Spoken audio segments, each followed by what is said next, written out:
Black Beauty by Anna Sewell. Chapter 12. A Stormy Day. One day, late in the autumn, my master had a long journey to go on business. I was put into the dog cart, and John went with his master. I always liked to go in the dog cart. It was so light and the high wheels ran along so pleasantly. There had been a great deal of rain, and now the wind was very high and blew the dry leaves across the road in a shower. We went along merrily till we came to the toll bar and a low wooden bridge. The river banks were rather high, and the bridge, instead of rising, went across just level, so that in the middle, if the river was full, the water would be nearly up to the woodwork and planks. But as there were good substantial rails on each side, people did not mind it. The man at the gate said the river was rising fast, and he feared it would be a bad night. Many of the meadows were under water, and in one low part of the road the water was halfway up to my knees. The bottom was good, and master drove gently, so it was no matter.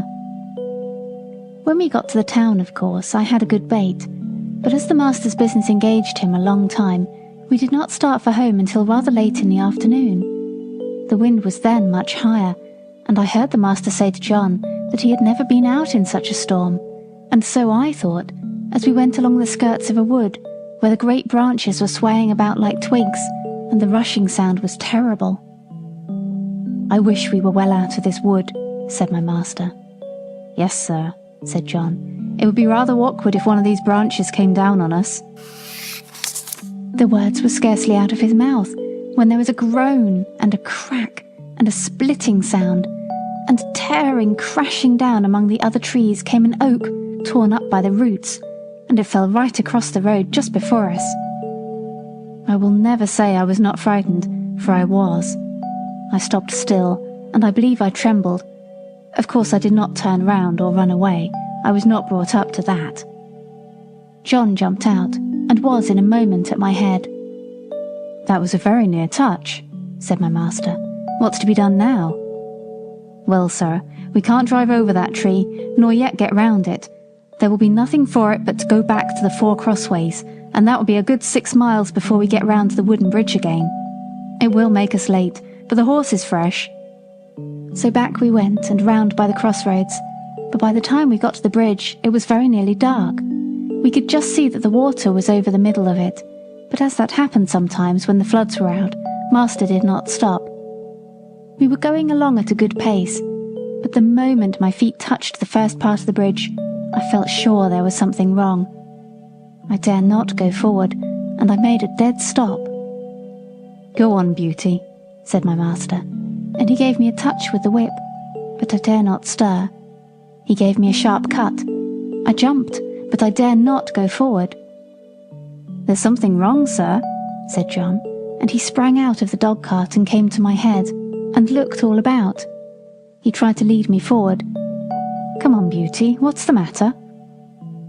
Of course I could not tell him, but I knew very well that the bridge was not safe.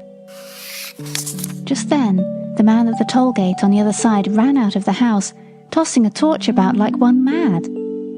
"Hoi, hoi, hoi! Halloo! Stop!" he cried. "What's the matter?" shouted my master. "The bridge is broken in the middle, and part of it is carried away. If you come on, you'll be into the river." "Thank God," said my master.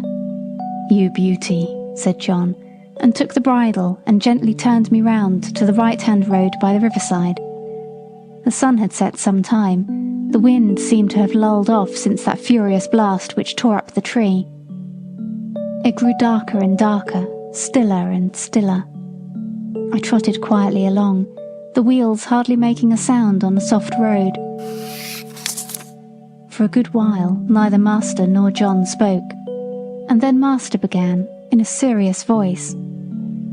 I could not understand much of what they said, but I found they thought if I had gone on as the master wanted me, most likely the bridge would have given way under us, and horse, chaise, master and man would have fallen into the river, and as the current was flowing very strongly, and there was no light and no help at hand, it was more than likely we should all have been drowned.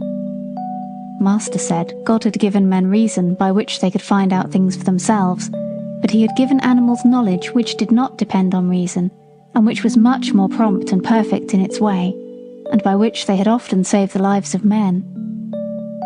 John had many stories to tell of dogs and horses and the wonderful things they had done.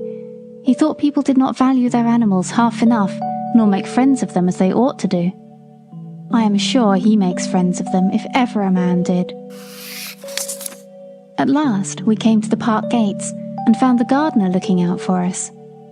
He said that Mistress had been in a dreadful way ever since dark, fearing some accident had happened, and that she had sent James off on Justice, the roan cob, toward the wooden bridge to make inquiry after us.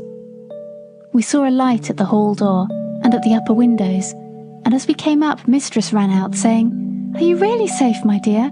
Oh, I've been so anxious, fancying all sorts of things. Have you had no accident?" "No, my dear, but if your black beauty had not been wiser than we were, we should all have been carried down the river at the wooden bridge." I heard no more as they went into the house, and John took me to the stable. Oh, what a good supper he gave me that night, a good bran mash and some crushed beans with my oats, and such a thick bed of straw, and I was glad of it, for I was tired. End of chapter 12.